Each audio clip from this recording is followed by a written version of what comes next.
할렐루야. 예배당에서 드리는 모든 박수는 주님만이 영광을 받으셔야 할 줄로 믿습니다.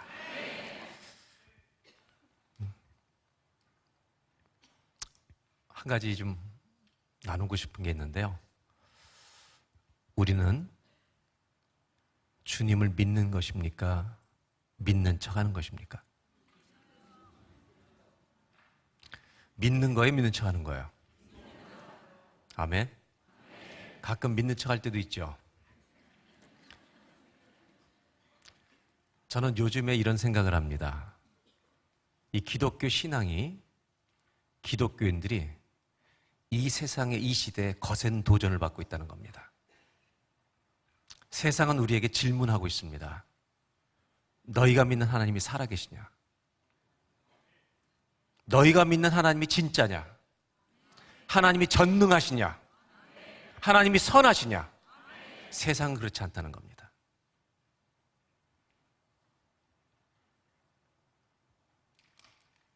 그리고 세상은 기독교를 마구 공격하고 물맷돌을 던지고 있습니다. 그 이유 중에 하나는 보이지 않는 하나님을 믿는 너희들이 우리랑 다를 바가 없다고 말하기 때문입니다. 그들 눈에 우리가 똑같이 그들이 좋아하는 것을 좋아하고 있기 때문입니다. 저와 여러분, 믿는 척이 아니라 진짜 믿는 자리에 서기를 바랍니다. 이런 소문도 들립니다. 안 믿는 사람들이 요즘은 기독교인들을 위해서 중보기도 하고 있답니다. 제발 똑바로 좀 믿어달라고.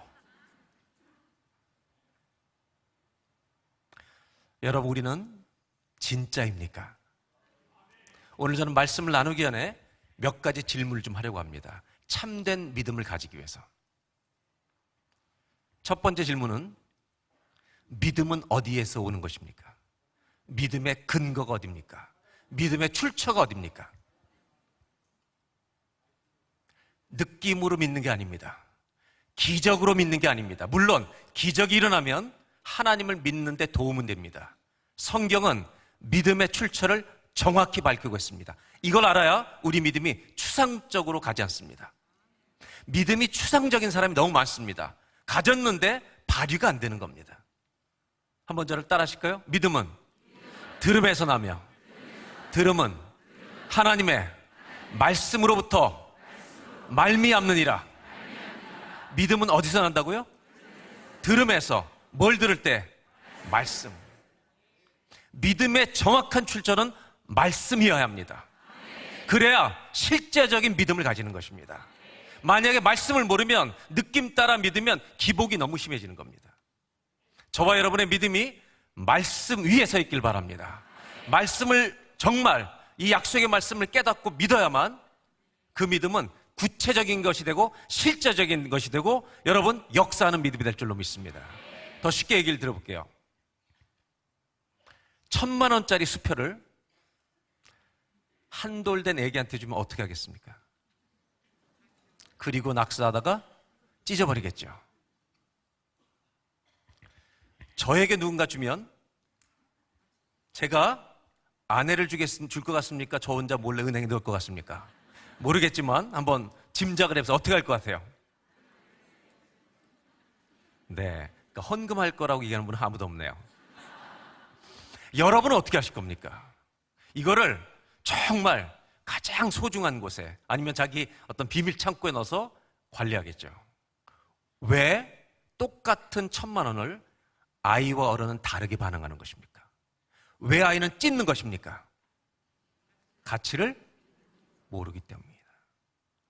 교회를 다녀도 말씀을 들어도 가치를 모르면 똑같은 모양이 되는 겁니다. 여기 앉아있다고 모두가 예배하는 게 아닙니다.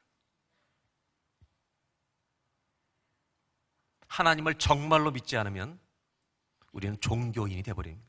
종교 기술자가 되는 겁니다. 오늘 우리 모두 예배자가 되길 바랍니다. 두 번째 질문이 있습니다. 오늘 말씀을 좀 이해하기 위해서 질문하는 겁니다. 예수 믿는 것이 기쁘십니까? 입으로 말하지 말고 진짜 기쁘냐는 것입니다. 저는 왜 이런 질문을 하냐면 교회를 다니는데 예수 믿는 것 자체가 안 기쁜 사람이 너무 많기 때문입니다. 저는 감정적인 신앙을 가진 것도 싫어하지만, 주의하지만, 그냥 감정을 따라서 기분 좋을 땐 뜨겁고 싫어하지만, 저는 더 위험하게 여기는 사람이 어떤 사람이냐, 예수를 믿는데 기쁨이 없는, 영적 기쁨 감각이 없는 것을 더 위험하게 생각합니다. 우리 모두 알죠? 기쁨은 이유와 실체가 있어야 기뻐하는 겁니다. 맞습니까? 여러분이 집이 없는 사람도 많지만 아파트 자기가 살고 있는 집이 2배 오르면 어때요? 안 기뻐요. 기쁘죠. 실체가 있어야 기쁜 겁니다. 여러분 사둔 주식이 7배 오르면 벌써 반은 웃어요 지금. 왜? 이유가 있으니까. 그런데 아무 이유 없이 기뻐하는 것은, 굉장히 죄송합니다 이런 용어를 써, 미친놈입니다.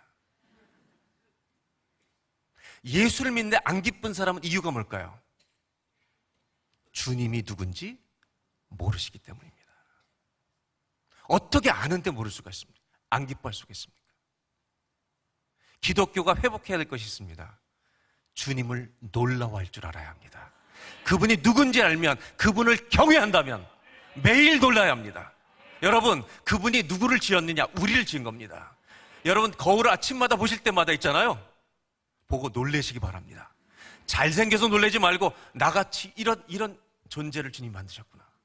아멘?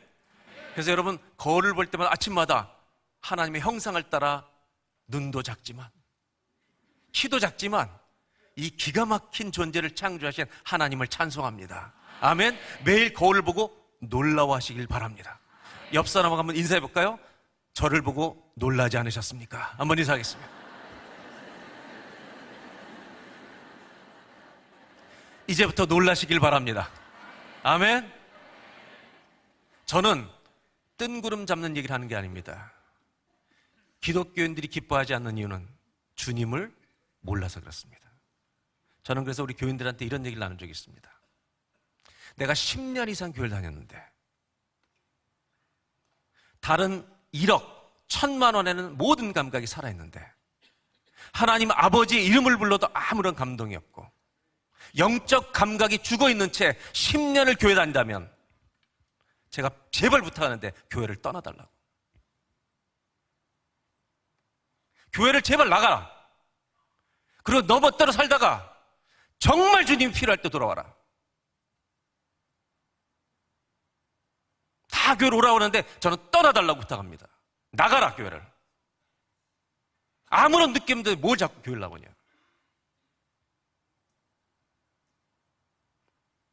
근데 이렇게 말하면 꼭 순종하는 사람이 있잖아요. 바로 순종하는 사람도 있잖아요. 1년 된 사람들은 생각도 하지 말고 아직 10년 이상 된 사람 중에, 그래서 바로 순종할까봐 이렇게 했어요. 절대 그냥 떠나지 말고 1년 동안만 미친 듯이 기도해봐라 주님께. 그럼 반드시 만난다.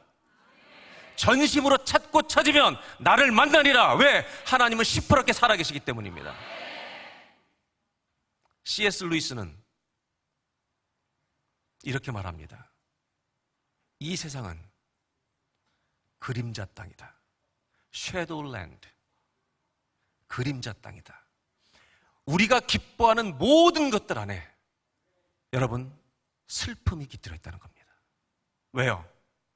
손주를 보면 너무너무 할아버지 할머니도 기뻐합니다. 거기에도 여러분 슬픔이 깃들어 있어요. 왜? 그 아이도 세상을 떠날 날이 오기 때문입니다. 이 땅에 우리가 누리는 모든 기쁨은 그림자가 있습니다. 끝이 온다는 얘기입니다. 성경이 말하는 바가 있습니다. 영원한 기쁨을 줄 수 있는 분은 예수밖에 없습니다. 예수님밖에 없습니다. 그분으로 인하여 즐거워하는 저와 여러분 되시기를 주의 이름으로 축복합니다. 세 번째 질문입니다. 이제 오늘 성경에 들어가기 위해서, 믿음으로 고난을 이기고 있습니까? 믿음으로 고난을 이기고 있습니까? 대답 못하는 분들이 늘어나고 있습니다. 기독교인들의 정말 예수님을 믿고 구원받고 거듭나고 하나님의 자녀가 된 사람의 가슴 속에는 두 개의 문장이 공존합니다. 첫째는 우리 모두 그 은혜에 감격하고 감사할 뿐입니다. 그래서 우리 모두는 이 문장을 가지고 있어요. 하나님 감사합니다. 있어요, 없어요? 한번 따라 하실까요? 하나님 감사합니다. 있어요, 없어요? 늘 살아있습니다. 그런데 또 한 문장이 있는데 이건 살아있는데 표현을 안 합니다. 이 문장이 공존하고 있어요. 이게 뭐냐면 하나님 섭섭합니다. 자, 물어볼게요. 말은 안 하지만 있어요, 없어요? 아까보다 더 목소리가 컸습니다. 있습니다. 키가 작아서 섭섭하고 눈이 작아서 섭섭하고 나는 부잣집에 안 태어나서 섭섭하고 수많은 섭섭의 이유들이 있습니다. 여러분, 감사와 섭섭함 사이에 자리 잡을 수 있는 것이 영성입니다. 영성은 뭐냐? 하나님에 대해서 낙심하고 실망하고 섭섭해하는 이 감정을, 나를 끌어내서 하나님 감사합니다, 찬송의 자리로 이끌어내는 것을 영성이라고 하는 것입니다. 아멘. 여러분, 정말 믿음으로 고난을 이기고 있습니까? 저는 우리 기독교 신앙은 대박을 구하는 것이 아니라는 것을 말씀드리라는 겁니다. 기독교 신앙은 대박 터지는 게 아닙니다. 1000명에 1명 일어나는 기적은 모든 보통 사람들에게 일어나지 않습니다. 다 대부분의 사람들이 고통이라는 보따리를 다 지고 여러분 광야길을 걸어가는 게 인생입니다. 여러분의 가정에 고난의 보따리들이 있어요, 없어요? 없는 분들 걱정할 필요 없어요. 내일부터 와요. 신앙은 뭐냐? 대박 터지는 게 아닙니다. 산책길처럼 기쁜 일만이 아닙니다. 신앙의 길은 하나님 만나러 가는 광야의 순례길입니다. 그 지루해 보이는 마라톤과 같은 광야의 길을 내가 져야 될 십자가를 지고 걸어가는데 우리가 걸어갈 수 있는 이유가 있다면 주님이 함께 걸어가 주시기 때문에 넉넉히 이길 줄로 믿습니다. 신앙의 길은 매일을 성실하게 살아가는 것입니다. 많은 분들이 하나님이 내 기도 응답대로 내 뜻대로 움직여지길 원하는 사람들이 많습니다. 거기서 섭섭함이 생깁니다. 여러분, 기독교 신앙은 주님이 내 뜻대로 움직이면 우상이 되는 겁니다. 신앙이 아닙니다. 예수님이 가르쳐주신 신앙은 뭐냐? 내가 건강해도 병들어도, 병이 안 나도, 부해도 가난해도 주님 말씀하신 대로 따라가는 것이 믿음입니다. 이것이 십자가의 도인 것입니다. 여러분, 끝까지 신실하게 주님 따라가는 저와 여러분 되시기를 주의 이름으로 축복합니다. 로마서의 바울이 말한 것처럼 내가 살아도 주를 위해 살고 죽어도 주를 위해 죽나니 그러므로 사나 죽으나 나는 주의 것이로다. 아멘. 저는 선교사님 간증 들으면서 이런 생각을 했어요. 여보, 우리 주님이 부르시면 자연사 합시다. 이게 신앙입니다. 저는 임종을 앞두고 있는 교인을 신방 가면 살려달라고 기도하지 않습니다. 병원에 48시간 남았다고 합니다. 주님이 부르시는구나. 저는 믿음 있는 사람들에게만, 믿음 없는 사람들은 그렇게 안 하고 믿음 있는 사람들에게만, 권사님, 집사님, 어디로 가는지 아십니까? 그럼 그분들이 이렇게 대답해요. 목사님 알죠. 저 주님께 갑니다. 주님 만나면 뭐라고 얘기할래요? 제일 먼저 하고 싶은 말이 뭐예요? 자기 2가지 말 하겠대요. 하나님 한번 꼭 껴안아 주세요. 그리고 뭐라고 하는지 아세요? 2번째, 하나님 죄송합니다. 저는 기도합니다. 최 집사, 박 집사 기도하자. 하나님, 이제 우리 집사님 천국 갑니다. 주님 손 꼭 붙들고 주의 나라에 들어가겠습니다. 받아주십시오. 우리 교회 오지 마세요. 다 천국 보내요, 우리는.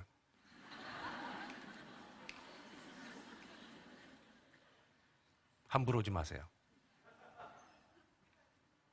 주님이 부르시면 가야지. 왜 버텨요, 우리가? 옥스퍼드 대학의 복음주의 신학자인 앨리스터 맥그레스는 이런 얘기를 합니다. 죽음이란 하나님과 우리의 놀랍고 황홀한 만남에 그 만남을 가리고 있는 벽이 제거되는 것일 뿐이다. 이런 믿음으로 무장할 수 없을까요? 이런 믿음으로 무장할 수 없을까요? 하나님은 이 세상을 창조하신 분이십니다. 더 놀라운 일은 이 세상의 마지막을 더 멋지게 완성하실 것입니다. 하나님이 이 세상만 창조하신 것이 아니라 창조와 종말이라고 하는 시간을 줄로 그으면 역사라고 하는 것이 됩니다. 그 역사를 창조하신 목적이 뭔지 아십니까? 그 역사의 목적은 우리가 유명해지는 게 아닙니다. 이 역사를 통해서 주님이 영광 받으시는 것입니다. 이번 다니엘 기도에도 우리 기도했던 것처럼 주님만이 영광 받는 집회가 되기를 바랍니다. 오늘 저는 말씀으로 돌아갑니다. 누가복음 24장에 있는 말씀, 우리의 믿음이 실제인가를 고민하면서 읽어보려고 합니다. 이것을 이해하기 위해서 기독교의 상징에 대한 얘기를 한 가지만 하고 들어가겠습니다. 예수님의, 기독교는 수많은 상징이 있는데 예수님의 마지막 3일은 매우 중요한 상징성을 갖고 있습니다. 예수님이 십자가에서 돌아가신 날은, 우리가 지키는 날은 무슨 요일입니까? 금요일입니다. 무덤에 계셨던 날은 그날 돌아가시고 토요일입니다. 주일은 부활절입니다. 금요일은 예수님이 돌아가셨고 토요일은 주님이 무덤에 계셔서 안 계신 것 같은 날입니다. 제자들이 도망가는 날입니다. 고난을 만나면 우리 믿음이 없어진 게 아니라 주눅이 들거나 발휘되지 않는 날이 토요일입니다. 한번 물어볼게요. 내가 믿음이 분명히 있는데 믿음을 발휘하지 못하고 쓰러졌을 때가 있습니까? 없습니까? 그날이 토요일입니다. 이런 상징성을 갖고 있다는 말입니다. 근데 우리 주님은 부활하셨습니다. 아멘. 부활하셨습니다. 승천하셨습니다. 다시 오실 것입니다. 그렇다면 기독교 신학은 예수님의, 하나님의 나라가 이 땅에 오셨다는 걸 상징하는 예수님의 이 땅에 오심과 다시 오심 사이를 종말이라고 부릅니다. 그분은 부활 승천하셔서 하나님 보좌 우편에 앉아 계시지만 우리는 다시 오실 주님을 기다리기 때문에 우리는 또 한 번의 토요일을 살고 있는 것과 같습니다. 근데 이 시간을 우울하게 토요일처럼 보내는 사람들도 매우 많다는 것입니다. 왜? 말씀에 대한 믿음이 약하기 때문입니다. 오늘 저는 여러분들과 이제 성경을 통해서 그 이야기를 해보려고 합니다. 누가복음 24장은 예수님의 부활 후에 일어난 소식입니다. 예루살렘에 갔다가 엠마오로 가는 두 제자들이 걷고 있습니다. 이 사람들은 예수님이 죽으신 것은 아는데 부활하셨다는 것은 보지 못했습니다. 무슨 요일을 살고 있어요? 주일이에요? 토요일이에요? 토요일을 살고 있는 겁니다. 부활하셨는데도. 자, 중요한 게 이겁니다. 부활하셨는데 아직 토요일인 겁니다. 오늘 성경을 다시 보겠습니다. 15절입니다. 다 같이 한번 읽겠습니다. 시작.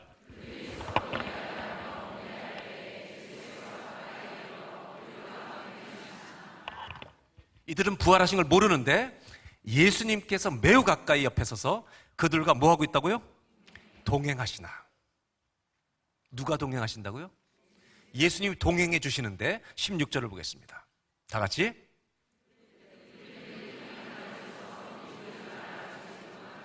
자, 실제는 예수님이 부활하셔서 동행하고 있어요, 없어요? 있는데 그들의 눈이 그인 줄, 동행하고 계신데 동행하는 줄 모를 수 있는 일이 벌어진다는 것입니다. 내가 예수를 믿는데 믿음의 눈이 가리워져서 고난이 나를 통치하고 지배하는 일이 일어날 수 있다는 말입니다.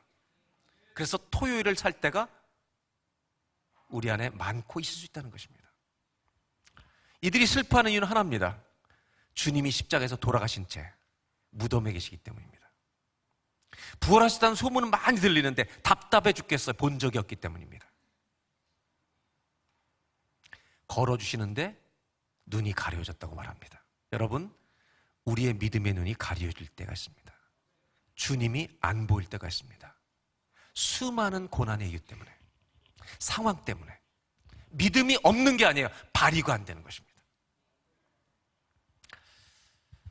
왜 하나님은 나를 이 고난 속에서 안 건져주시는가? 하나님은 전능하신가? 이런 질문들은 안 믿는 사람만 하는 게 아니라 요즘 저는 기독교 젊은 세대들한테 이 질문을 가장 많이 받고 있습니다. 목사님, 하나님은 전능하십니까? 저 이렇게 대답합니다. 전능하시다는 말은 모든 것을 하실 수 있다는 말이기도 하지만 하실 수 있는 것을 안 하시는 것도 전능이다. 이것은 똑똑한 사람만 이해할 수 있습니다. 우리는 전능은 다 행하는 것만 전능으로 이해하죠. 하나님은 이 전능은 전능을 행하지 않는 것도 전능입니다.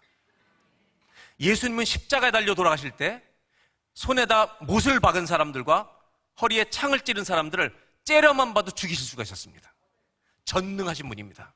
근데 예수님은 십자가에 달려 돌아가시는 그 일을 하실 때 전능을 다 통제하십니다. 그리고 매 맞고 침뱉음을 당하고 못 박히고 창에 찔려 그대로 죽으신 이유는, 모든 전능을 절제하신 이유는 그분은 끝까지 순종하고 죽으셔야만 우리를 살려내실 수 있기 때문입니다. 하나님은 전능하심을 발휘하지 않는 전능을 사용하셨습니다. 사랑으로 구하셔야 하기 때문입니다.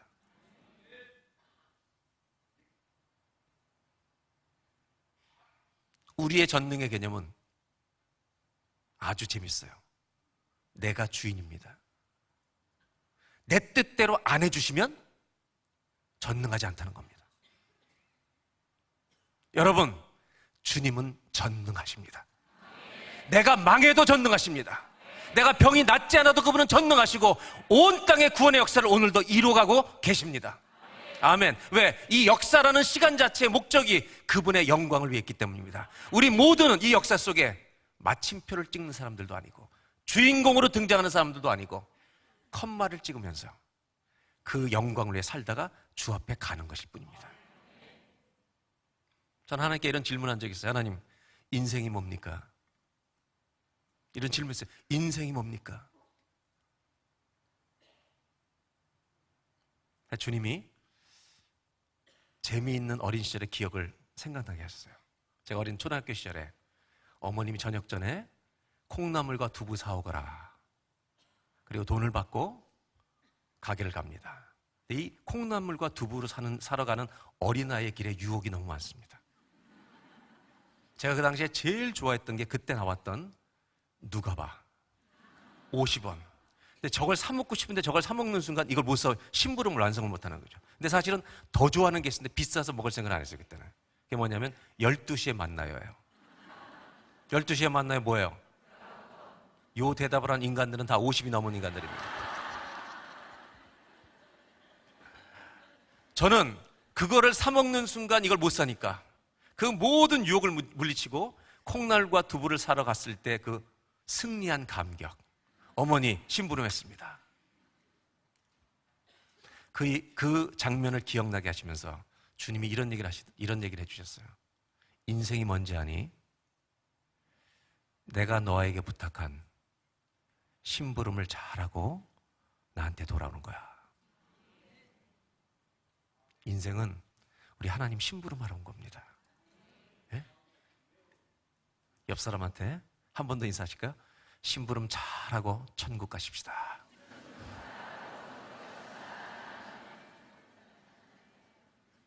내가 뭐 완성하려고 하지 마세요.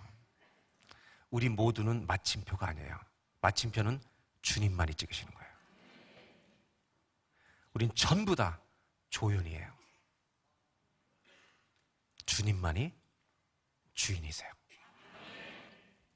오늘 이 성경을 보면 이런 생각이 듭니다. 주님과 동행하고 있는 걸 알아요, 몰라요? 몰라요. 이들을 알아요, 몰라요? 예수님인지 모르니까 제가 제목을 붙였어요. 슬픈 동행. 주님과 같이 걷는 걸 모르니까 슬픈 거예요. 근데 이 이야기 중에 너무너무 재미있는 장면들이 펼쳐집니다. 저는 이 성경을 읽을 때마다 참 이런 생각이, 우리 주님이 너무 유머가 많으시다. 센스 오브 유머. 이 너무너무 유머 감각이 탁월하신 분이에요. 어떤 내용이 이어지는지 17절을 보겠습니다. 왜냐하면 이 사람들은 예수님과 전혀 생각하지 못했죠. 예수님이 은근슬쩍 질문하시는 장면, 아주 은근슬쩍. 그냥 밝히시면 되지. 나 예수야. 이렇게 얘기하시면 되지. 17절 한 절만 다 같이 읽겠습니다. 시작.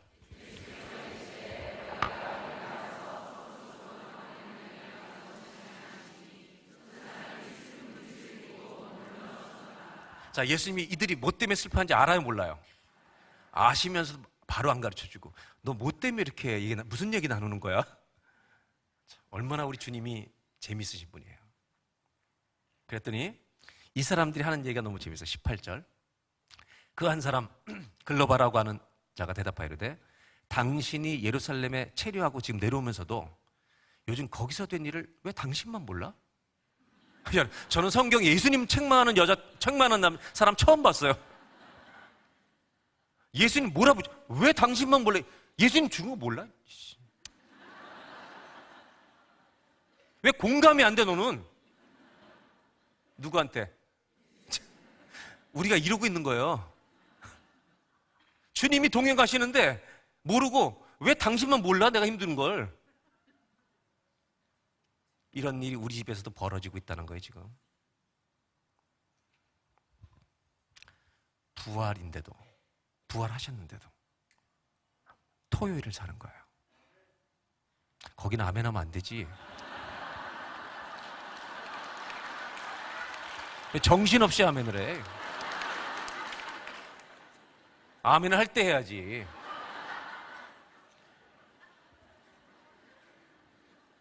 수많은 성도들이 주님이 동행하신 걸 모르고 슬픈 토요일을 사는 거예요. 왜? 고난만 보이니까. 19절, 20절. 아니요, 제가 읽어드릴게요.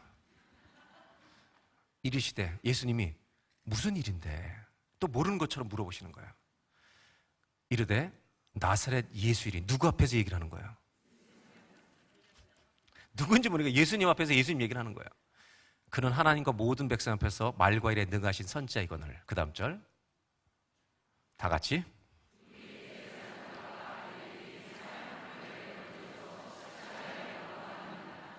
지금 예수님 어디 계시다는 거예요? 무덤에 계시다는 거예요. 21절 제가 읽겠습니다. 우리는 이 사람이 이스라엘 속량 구속할 자라고 바랐노라. 이뿐 아니라 이 일은 한 지가 사흘째인데 감감무소식입니다. 주님은 안 계신 것 같습니다. 자, 중요한 단어를 하나 써볼까요? 하나님의 부재입니다. 나는 지금 주님이 안 계신 것 같다는 겁니다. 그날이 토요일입니다. 우리 중에 어떤 여자들은 무덤에 갔다가 시체를 못 봤다는 거예요. 천사를 봤는데 부활하셨다는 소문 들리는데 본 사람이 없으니 답답해 죽을 지경이라고 말하고 있는 것입니다. 예수는 보지 못했다는 아주 자세한 설명을 예수님께 해드리는 겁니다. 주님 모르실까 봐. 부활하신 주님께 천사들이 그 무덤에 갔는데 비었다고 이런 소문이 들리는데 예수님한테 당신은 아는지 모른다 답답해 죽겠다고 예수님께 하소연을 하고 있는 장면입니다. 실망이 크다는 말을 거듭 반복하는데 더 중요한 건 누구 앞에서? 우리도 실망하는 날 주님이 여러분 앞에 계시다는 걸 아셔야 합니다. 이 장면은 우리 모두도 비극적인 신앙생활을 할 가능성이 있다 없다? 있다는 말입니다. 저는 오늘 여기까지 읽은 슬픈 동행을 보면서 이 본문을 전혀 다른 관점으로 설명해 드리려고 합니다. 또 하나, 이 본문을 전혀 다른 관점으로 보는 겁니다. 이들은 기쁨 속에 걸어가고 있었습니까? 실망과 좌절 속에 걸어가고 있었습니까? 그 좌절 속에 걸어가고 있는 중이었습니다. 이들이 실망하고 있는 것을 성경은 물론 보여주고 있지만 전혀 다른 관점으로 지금 또 한 번 보는 겁니다. 이 또 하나의 관점은 뭐냐면 이들이 정말 실망과 좌절로 엠마오로 내려가는 길 어느 선상에 있는지 어디에 있는지 이 이야기는 우리 주님은 아시고 내가 실망의 한가운데를 걷고 있는 그 도시의 한 복판에 어느 지점에 우리 주님은 정확히 오셔서 아직 못 알아차리신 것 같아요. 이 이야기는 슬픈 동행만 얘기하는 게 아니라 우리가 이런 시간을 보내고 있는 좌절의 길을 걷고 있는 한가운데 걷고 있을 때 우리 주님은 그 내 슬픔과 좌절과 낙심을 다 아시기에 어느 날 어느 시간에 어느 장소인지 정확히 아시고 그 자리에 와서 우리와 동행해 주시는 하나님이시라는 것입니다. 아멘. 아멘. 이 본문은 절망스러운 제자들만의 이야기가 아니라 거꾸로 하나님이 누구신지를 우리에게 보여주는 이야기라는 것입니다. 내가 쓰러진 날 언제 몇 월 며칠에 쓰러져 지쳐 바닥을 치고 있는지 정확히 아시고 주님은 그 곁에 가까이 와서 너 왜 울고 있니라고 말씀하시는 살아계신 부활의 주님이심을 우리에게 증거하는 본문이기도 하다는 것입니다. 주님이 동행하는 것도 모르고 방황하고 슬퍼하고 있을 때 이 성경이 보여주는 바는 내가 네 옆에 있다. 내가 오늘도 네 옆에 있느니라. 이것을 동시에 보여주고 있는 말씀이라는 것입니다. 아직 이들이 모를 뿐입니다. 주님은 이들의 혼란을 아십니다. 이 얘기는 내가 주님이 안 계신 것 같은 부재를 느낄 때도 이 성경은 내가 부재를 느끼는 시간에도 성경은 믿음은 어디서 난다고요? 뭘 들을 때? 이 말씀은 뭘 보여주냐? 네가 나를 못 느끼고 부재라고 느끼는 그 시간에도 나는 너와 있다는 것을 말씀으로 증거하시는 본문이라는 것입니다. 오늘 일어나길 바랍니다. 주님과 함께 일어나길 바랍니다. 쓰러지지 말길 바랍니다. 내 병이 낫지 않아도 주님이 없다고 소리치며 하소하는 그 자리에 주님은 오셔서 동행하고 계시다는 것을 말씀을 통해 믿는 부활절이 되시길 바랍니다. 시편 139편에 이런 말씀이 있습니다. 주께서 내가 앉고 일어섬을 아시고 멀리서도 나의 생각을 밝히 아시옵니다. 3절 나의 모든 길과 내가 눕는 것을 살펴보셨으므로 나의 모든 행을 익히 하시오니. 다 같이 4절 시작.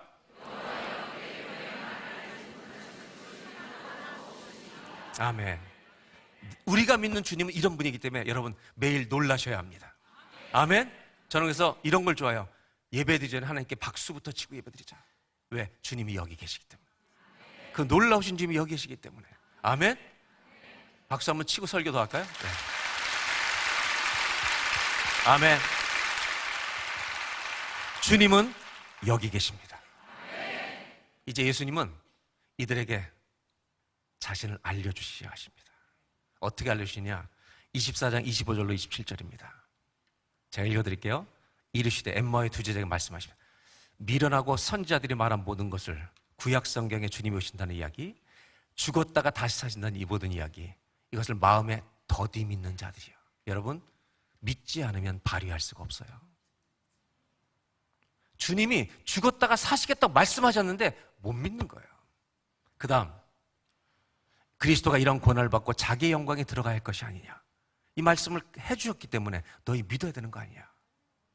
27절 이에 모세와 모든 선지자의 글로 시작하여 모든 성경에 쓴 바, 여러분 성경의 말씀, 예수님에 관한 모든 것을 자세히 설명해 주시고 말씀을 풀어서 설명해 주시기 바랍니다. 뭐가 들어가요? 말씀이 들어가기 시작하는 겁니다. 예수님은 이들에게 말씀을 풀어 설명해 주시기 시작했습니다. 근데 놀라운 일이 28절부터 이제 벌어지기 시작합니다. 한번 보겠습니다. 다시 누가복음 24장 28절로 들어가면 그들이 가는 마을에 엠마오에 가까이 가매 예수님은 어떻게 했어요? 참 우리 주님이 얼마나 또 이렇게 또 유머가 있어요. 그냥 자기는 지나가시려고 그래. 사실 이들에게 눈을 열게 해주기 위해 오셨으면서도 또 그냥 가셔. 우리 주님 웃기시는 분이에요 되게. 근데 이들이 잘한 게 있습니다. 오늘 잘 들으셔야 합니다. 이 다음 절입니다. 지나가려고 하는 주님을 그들이 강권하여 이르되 시작. 우리와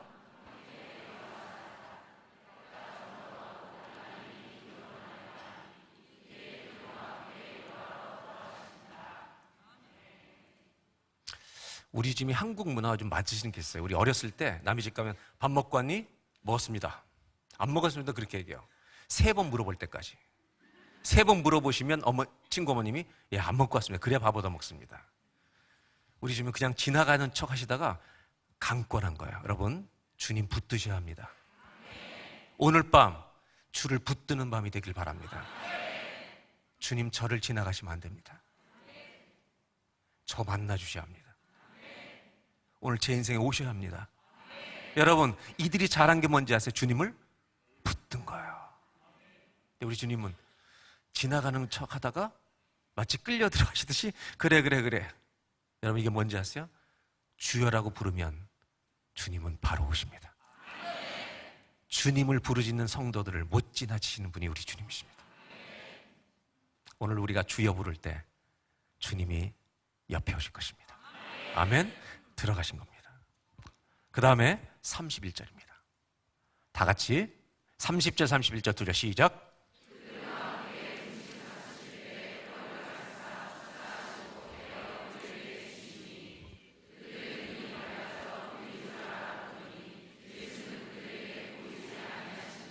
그들의 눈이 가리워졌던 눈이 밝아진 거예요. 언제? 떡을 떼어줄 때. 말씀을 듣고 떡을 떼어주시는데 눈이 열려서. 이분이 누구예요? 여러분, 이때 이들이 얼마나 놀랐겠습니까? 주님이 부활하셨다. 저는 상상이 돼. 얼마나 많이 주님을 껴안고 빨고 했을까? 이런 표현에서 죄송하지만 막 키스, 얼마나 난리법석을 떨었겠죠. 주님 살아나셨다. 왜 떡을 떼실 때일까요? 어떤 학자는 이렇게 말합니다. 손바닥에 못자국이 있는 거예요. 못자국이 있는 거예요.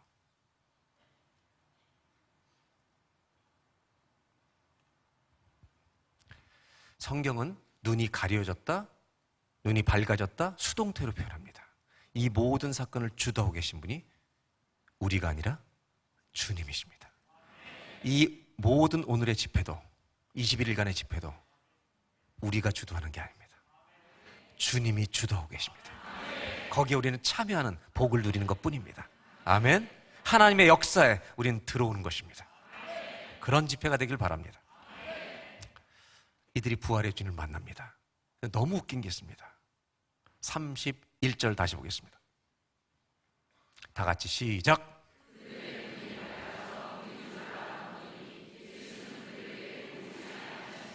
눈이 밝아져 그들의 주님을 딱 알아봤습니다. 너무 깊어서 껴안았겠죠. 어떤 일이 벌어졌겠죠. 그런데 성경은 또 기가 막힌 게, 우리 주님은 알아봤는데 주님 어디 가요? 사라지신 겁니다. 그죠?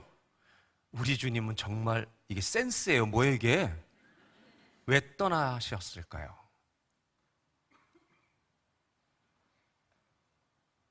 여러분, 주님이 부활하셨다는 건 본 사람은 그분이 안 계셔도 동행하심을 합니다. 아멘? 부활을 목격했기 때문에. 그분이 딴 데 가셔도 주님은 살아나셨다. 주님은 나와 동행하신다. 아멘. 이 믿음을 가지게 된 것입니다. 그들과 안 계시고 몸으로 떠나 계신데도 이들 알아요. 주님은 살아나신 것을. 아멘. 우리는 이 주님을 믿는 게 맞습니까? 안 계신 거예요. 몸으로는 분명히 부재인데 이들은 임재를 느끼는 겁니다. 아니, 임재를 믿는 것입니다. 이제는 동행인 것입니다. 주님이 나를 아신다는 것, 내가 그 주님을 배웠다는 것. 우리는 안 뵙고도 약속의 말씀을 통해 부활하셨고 승천하셨고 다시 오실 것을 믿고 살 수 있는 사람들입니다. 아멘. 그리고 이들이 서로 말합니다. 32절입니다. 다 같이 시작.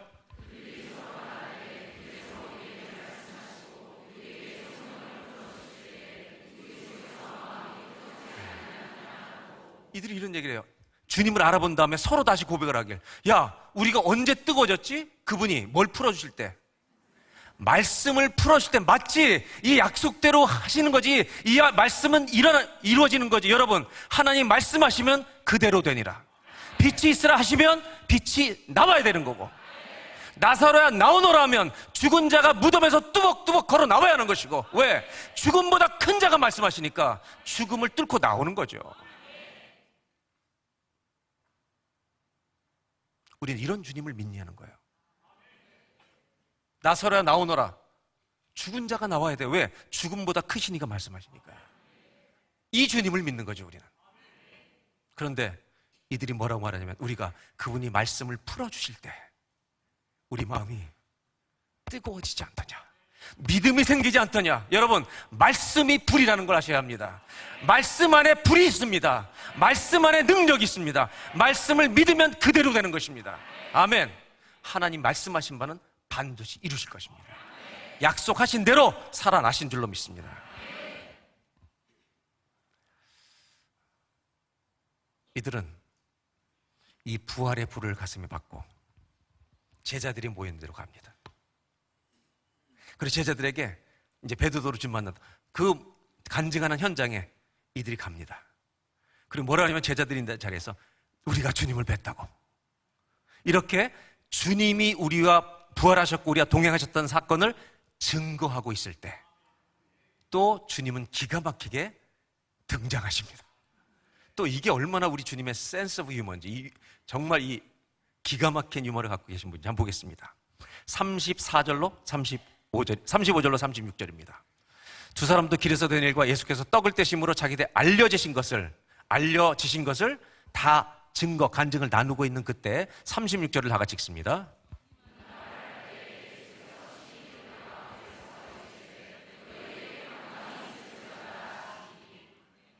주님이 언제 오셨을까요?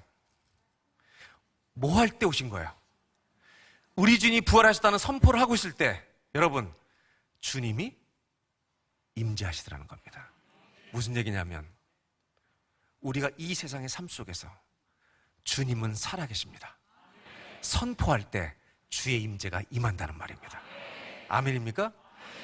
지금 듀크 대학에 로렌 위너라는 매우 유명한 여자 교수가 있습니다. 이 사람은 유대인입니다.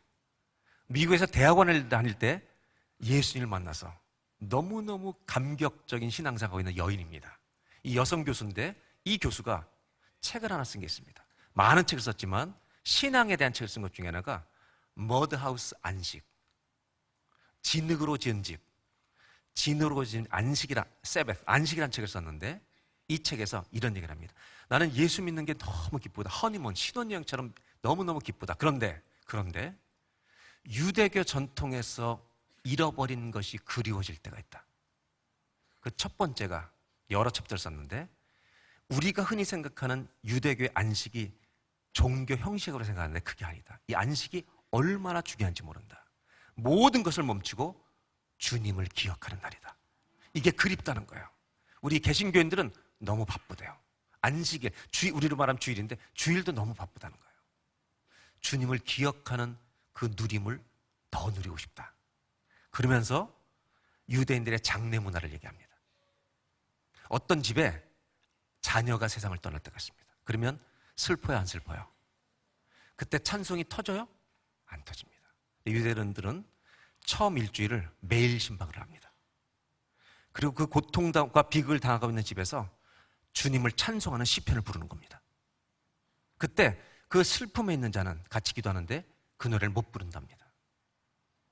일정 기간이 지나면 일주일에 한 번씩 가요. 그렇게 해서 한 달에 한 번씩 1년 동안 그 집을 방문합니다.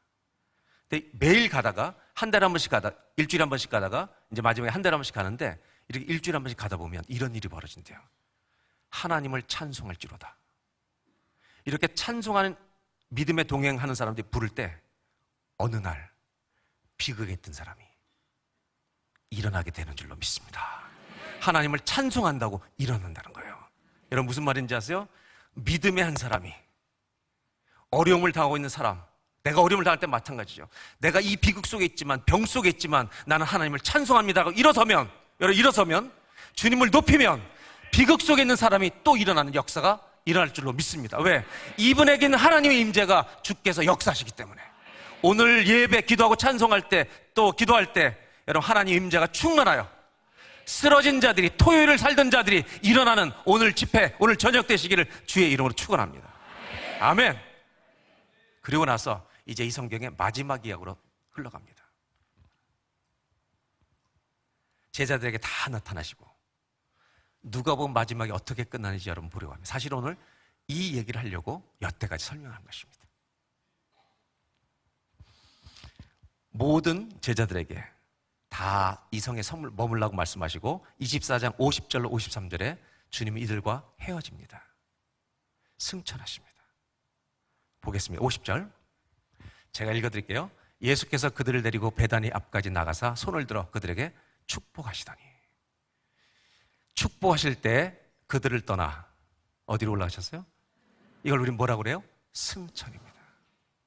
자, 여기까지. 예수님 부활의 몸으로 어떻게 하셨어요? 하늘로? 대답 잘 하셔야 됩니다. 주님은 승천하셨습니다. 잘 들으세요. 부재입니까? 물리적으로, 육체적으로 부재예요, 임재예요?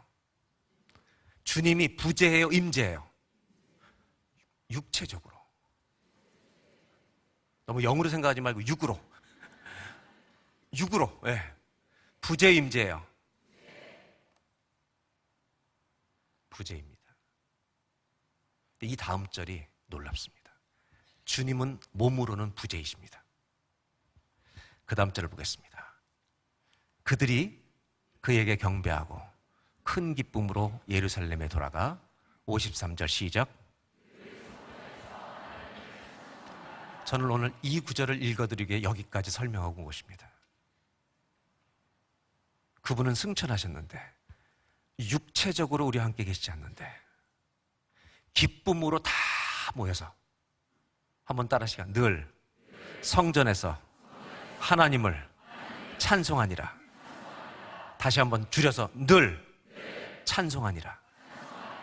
하나님이 육체적으로 부재, 예수님이 육체적으로 부재예요, 임재예요? 육체적으로 부재인데 믿음으로 임재하는 것을. 아멘. 아멘.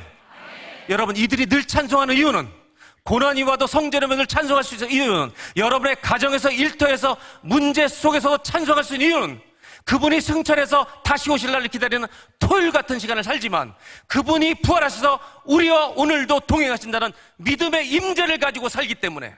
아멘. 늘 성전에서 하나님을 찬송하니라. 아멘. 오늘 밤 이 다니엘 기도의 11일째 여러분, 낙심하고 쓰러져 있던 자들, 오늘 믿음으로 찬송의 자리로 돌아오시길 바랍니다. 그분은 하늘에 승천하여 보좌 우편에 앉아 계십니다. 아멘. 다시 오실 것입니다.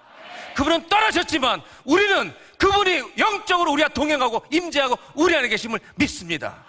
우리는 토요일 같은 이 주님 다시 오실 날을 기다리는 수많은 고난이 일어나는 광야의 길을 오늘 또 이번 또 걸어가고 한 달, 1년 걷지만 우리는 우울하게 슬픈 토요일을 살지 않고 늘 찬송하겠네. 늘 찬송하겠네. 늘 찬송하겠네. 오늘 일어설 줄로 믿습니다. 여러분, 1년에 365일을 부활절로 사시기를 예수님의 이름으로 축원합니다. 매일이 부활절입니다. 매일이 부활절입니다. 매일이 부활절입니다. 우리와 동행하신 하나님께 찬송과 영광과 존귀와 모든 박수를 올려드리기 원합니다. 아멘. 아멘. 아멘.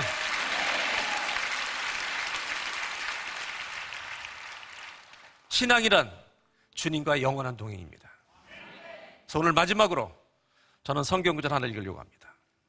이 말씀 읽기 전에 하나만 이걸 나누고 제가 할게요. 사람들마다 체질이 다르죠. 캐나다 가니까 아기를 낳고 엄마들이요, 한겨울에 데리고 나와요. 고경시켜준다고. 우린 큰일 나잖아요. 한겨울에 이것들이 배 해만 뜨면 반바지 입고 나와요. 우리가 그랬다가 얼어 죽습니다. 체질이 달라요. 한국의 한의학에도 무슨 사상의학에서 무슨 체질마다 음식 건강하게 살겠다고 먹는 거 한번 가려서 드시는 분들 꽤 있죠. 하세요. 괜찮아요, 그것도 뭐. 근데 여러분은 무슨 체질이에요? 저한테 한번 물어봐 주세요. 누구한테 물어보는 거예요, 지금? 참고로 제 별명은 흰머리 독수리인데, 저한테 물어보는 거죠? 무슨 체질이냐고 대답해 드려요? 저는 부활 체질이에요.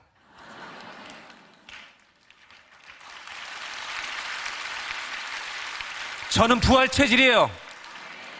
고난이 저를 못 넘어뜨려요. 왜? 예수가 계시기 때문에. 옆 사람하고 자기 체질을 깨달았으면 인사하실 때 저는 뭐 소음인입니다 이런 얘기 하지 말고, 인사하겠습니다. 저는 부활 체질입니다. 이제 마지막으로 말씀을 읽겠습니다. 여러분 상황이 어떤 상황이 있든지 우리 주님은 여전히 살아계시고 전능하시고 우리가 내 인생 다 바쳐 믿을 만한 분이시고 역사의 마지막을 멋지게 완성하실 한 분 하나님이십니다. 그래서 고난당하던 초대교회 성도들에게 우리 주님은 고난을 제거해 주지 않고 로마 정권을 다 망가뜨리지 않고 천국에 예배하는 장면을 보여주십니다. 그리고 그 고난당하시고 죽으신 예수 그리스도가 승리하셔서 하늘 보좌에 우편에 앉아 계시다. 그분을 바라보며 끝까지 신실하게 나를 따라오라고.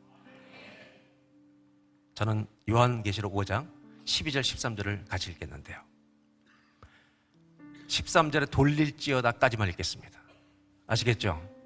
돌릴지어다까지, 한이는 빼고 돌릴지어다까지. 아시겠죠? 근데 어떻게 읽냐면 내 인생의 가장 큰 목소리로, 그리고 내가 낙심했던 사람은 더 큰 목소리로. 그래서 오늘 믿음으로 부활하는 날, 그리고 내 인생에 앞으로 매일이 토요일 부활절, 늘 찬송하니라, 늘 찬송하니라, 부활절 살겠습니다. 그래 돌릴지어다까지 딱 한 다음에 제일 크게 읽고, 아주머니들은 잘 들으세요.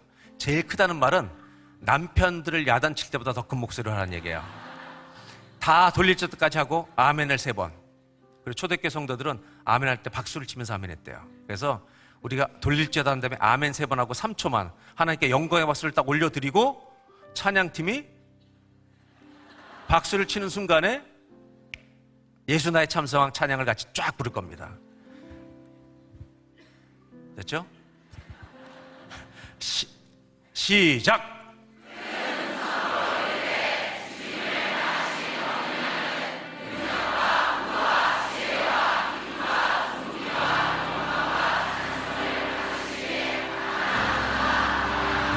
내가 또 들으니 하늘 위에와 땅 위에와 땅 아래와 바다 위에와 또 그 가운데 모든 피조물이 이르되 보좌에 앉으신 이와 어린 양에게 찬송과 존귀와 영광과 권능을 세세토록 돌릴지어다. 아멘, 아멘.